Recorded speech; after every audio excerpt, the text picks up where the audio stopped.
Welcome to the Voice of the Coast. I am your host, Danique. Along with me, we have Representative Beryl Amedée, who represents District 51 for our area. Of course, that's 4 parishes. That's including St. Mary Parish, Assumption, Terrebonne, and Lafourche. So welcome back. Thank you. It's been too long. I'm glad to be back. And I say welcome back because you actually ran unopposed. How was that feeling, not having to worry about campaigning? It was very nice. I was able to help a few friends who either needed to be reelected or get elected outright. And in the meantime, with the amount of time I didn't have to spend doing a lot of campaigning myself, I was able to start a new business. So now I have a business that's involving property management, and I have 4 employees so far, and I'm about ready to start looking for clients. Okay, well, you're going to be quite busy. Yes. Yes, so we do have a special session that's coming up. But before we get to that, what are your thoughts on this new administration and being able to work with them? What are you looking forward to? I'm excited about the new administration coming in. I believe that with this governor, we see a lot of the same problems, but this time we agree on a lot of the same solutions for those problems. So I'm expecting that we can move forward, get a lot of things done. I'm looking forward to working with him on wise budget practices and on protecting people's liberties, individual freedoms, and making the business climate here better so that we can enjoy some booming businesses like our neighboring states have. Mm-hmm. And speaking of which, since you said you looking forward to being able to work with him, so you've already had one special session. How did that go? Well, that special session was actually pretty aggravating. Yeah. It's almost as if your attitude is not great when you know you're there because a judge is mandating that you come. Mm-hmm. It's not an idea that you had on your own. We had passed a congressional map, and that congressional map, as far as we knew, met all the criteria. And then to have a judge call us back in and tell us, no, you have to do it this other way, it was a little aggravating. But all in all, I think we made the best of it. I believe that we finished the work in short order. We finished the session several days ahead of time. The call had a starting date and an ending date, and we were able to finish several days ahead of the projected ending date. Mm-hmm. And so now it's, I guess it's going to be in the hands of the courts, because as soon as we get out of session, lawsuits are filed left and right, and so here we go. Yeah, I mean, it's hit the ground running. That's kind of how it is sometimes, right? Yes. Yes. But you do have another one that is slated coming up next month, and of course, we're going to give the timestamp on this because we'll probably mention, we'll play this, air this often. So January 29th, but of course the next special session is slated for February 19th, after Mardi Gras. That's right. Louisiana is unique among all the other states. We know that there is no way you should call a special session or a regular session during Mardi Gras, because you're either going to not have a quorum or you're going to have people show up drunk, and that's no good way to make law, no. Yeah. So the governor has not issued the official call yet for the special session on crime, which is a campaign promise that he made to the people. He said the first order of business once I'm elected is to call a special session on crime. He would have had us come in early January, but with the judge mandating that we come in on the congressional map, we had to move the crime session till later. So the save the date that we've been given is that the crime session would begin on February 19th. Now that's pretty interesting. We're going to be talking about crime. I mean, the fact that he comes with, years of experience as a congressman himself, but also as the AG. Do you believe that he's going to be bringing a lot of that experience with him, especially for this particular special session? Crime. I would hope so. I really would hope so. He's got a background in law enforcement and law and attorney general. Mm-hmm. So if he doesn't have good solutions for crime, then I'm not sure who would. Yeah. So I'm expecting some really good bills to be presented and that we can make some progress. Because if we can't solve some crime problems here in Louisiana, then we're going to continue to lose population and chase away businesses and literally lose our people. because we're high on that murder list. All right. And And we so- are losing people. And, Yes. and within your own district, I know I can speak at least of St. Mary Parish, people are moving left and right. They're moving not just to other parts of the state, they're moving to other states. They're picking up a lot of our good people that are leaving. So Yes. what do you think would be, one of the, I mean, I know you've had to at least ponder this before, what do you think some of the solutions could be? What do they lie in? I believe that as Attorney General, before coming in, that our now governor had already taken some steps when he did something to where if the district attorney in a certain area refuses to prosecute crime, the Attorney General's office can. Okay. So that was a good step. And then we need to see some tort reform, some prison reform. We just need to review, I think, all of how we handle crime here and get better at it. Awesome. All right. Thank you very much, Representative Amedée. You guys come on back right here on the Voice of the Coast.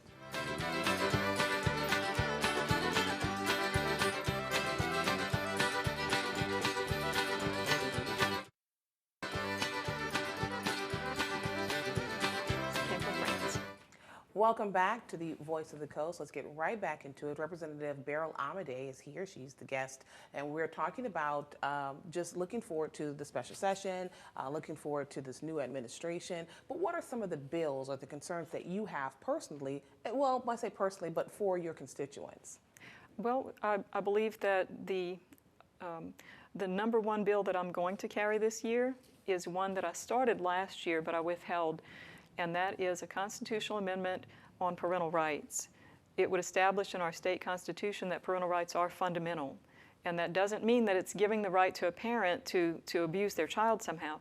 Instead, it means that the government can't step in between a parent and a child unless there's an actual reason, like maybe abuse. Right. And so I'm hoping that that is an easy one to get passed and that people understand it and that it goes before the voters and passes well. And I think that it will help protect parents and children or the institution of family for many, many years to come. Can you give me an example? What does that mean when you say limited government when it comes to parental guidance? And of course, you said it perfectly. I don't have to ask that question as far as abuse, right? That's illegal. I mean, it's a crime. Mm-hmm. But what do you mean in terms of that? Can you give me an example? Well, that parents would have a greater say in making decisions on behalf of their children, that government wouldn't be so quick to jump in and mandate what a parent must do. And in some cases, we have some recent examples. During the pandemic, when schools required children to wear face masks, well, face masks on children have never been tested to see whether they're either safe or effective.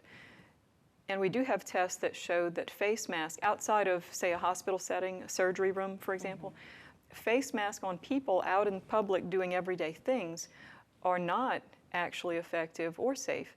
And so it really should have been up to parents to determine the risk factor for their own children and what the parent felt would be best to keep their own child safe in the different settings like school or public. So that's just one example where we should let parents make the decisions on behalf of their own children and assess the risk to a great extent on their own instead of the government stepping in and mandating, just point blank, giving you no options. Well, I know you're a big proponent of homeschooling as well. So although, and I guess I'm trying to understand, like, I understand what you're saying. So would that, because it is a greater amount of people, right? I mean, it's a school system. Homeschooling, you're in your home, and the testings that you're talking about, what are those results? Do they say, well, for the greater good, I guess for the masses of people, or is it still, hey, you're in public, you run the risk of it, and that's just kind of what it is, that's just the risk that you have by going to a public school, I guess, where there's lots of people. What is the factor that you're going on that says parents should have control of that? Does that make sense? Kind of. Let me just broaden it. Okay. Parents are responsible for their own children. Parents have to answer for many things that their children do. Parents have to answer for what's happening when their children are not being properly cared for, or they're not where they're supposed to be, let's say. And so if parents are the ones responsible, then why is it right now that it seems that children can seek medical care and the parents don't find out about it until the bill arrives? Why is it that in certain settings, children who might be abused away from home, we have what's called mandatory reporting, where you would expect that if your child is somewhere and they somehow face abuse, that there are mandatory reporters who will submit reports. And yet, what we're finding is sometimes, let's say schools, for example, have special policies and special rules where the parent may never find out. So it's not connecting. It's not connecting. Okay. Parents are being left out, and we want to be sure that parents are never left out in these important things. Gotcha. Thank you very much. All right. The time is moving by so quickly. Okay, so we've got 2 down, 2 to go, so come on back. We've got much more to cover right here on The Voice of the Coast.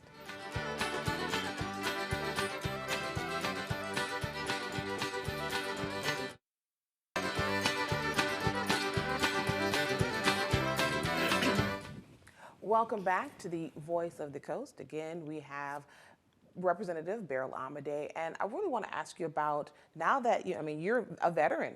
You're a veteran in this position. I'm a third termer now. Yes, and following right behind you, you have Representative Vinnie St. Blanc, and now you have one of our newest senators who happens to be an Allen, Robert Allen. Are you guys talking? Are you, in conversations with one another? I mean, because you represent our area, you have bills of your own. Are you guys kind of being a collective? Yes, we have been able to communicate some during that special session that we just finished, and I don't expect any trouble moving forward. We have each other's cell numbers. We know where to find each other in the Capitol building, and I believe that as we move forward, we're going to be on the same page most of the time. I mean, there might be some things that come up where we may not agree, and but that happens, look, right? I don't agree with everything between me and my husband sometimes, Right. So that's to be expected. Yeah. But I'm looking forward to working with these gentlemen. I think we can get a lot done for our area. So with that said, I mean, what about committee placements? Now, when we had at the time, Senator-elect Robert Allen, he hadn't had his placements yet. So you now have your placements. I'm assuming he does as well. So Oh, yes. Are you guys kind of, are you in the same vicinity? Tell us, what are your placements and where are you going to be? I've been assigned to be Vice Chair of House Education and also to serve on Appropriations and Agriculture. Very, very needed for our area, especially because we're an agriculture-rich parish. What are some of the things that you would like to see for those particular placements, those assignments? Well, with Vice Chair of Education is great because we'll be bringing probably a list of education bills. There are some minor tweaks to the law that need to be done on behalf of homeschoolers. That's the arena I come from. But besides that, there are many ways that we can improve even the public education system, and we're going to be seeing a lot of education choice bills, I'm sure, in this upcoming session this year. I know that education savings accounts are still a hot topic. I know that there are many other items to discuss as far as school safety and possible improvements of cameras for special education, improvements in school bus policies for safety on the bus.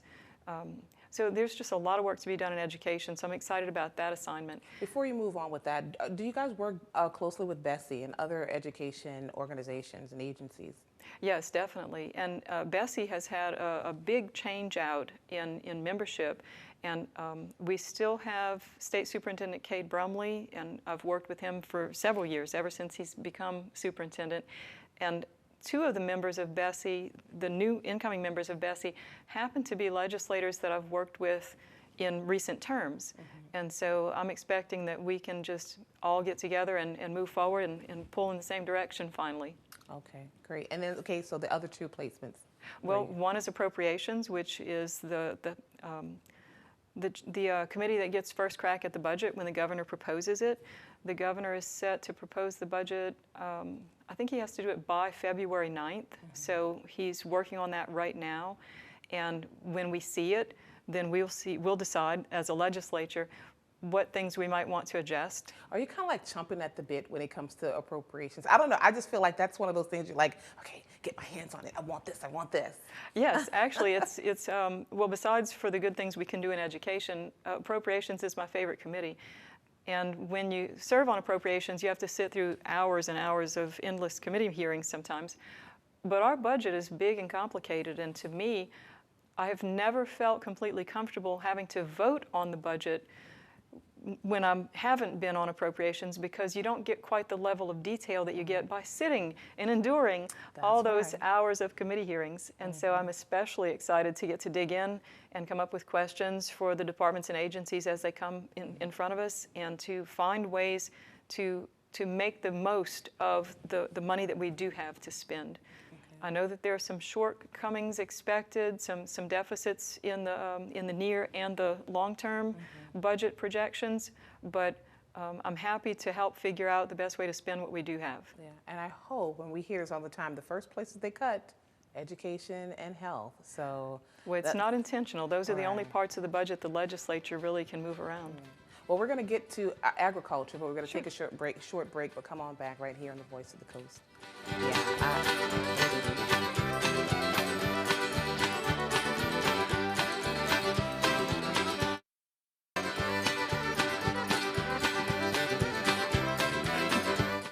Welcome back, and the time is flying by, so let's get right back into it. Representative Amedée. So we ended off, you're going to be on the education, you're vice chair.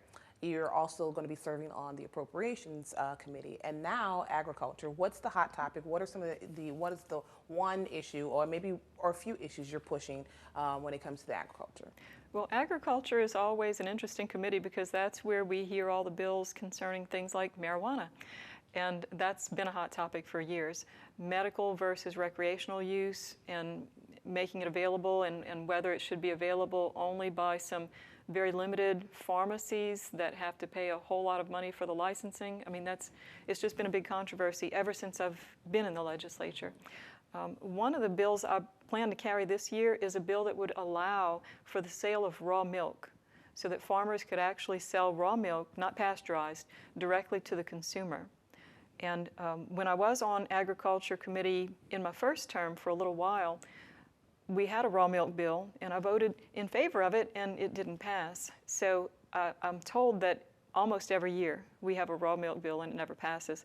Well, I'm just going to give it a try, because I believe that it really should be up to the consumer to evaluate risk.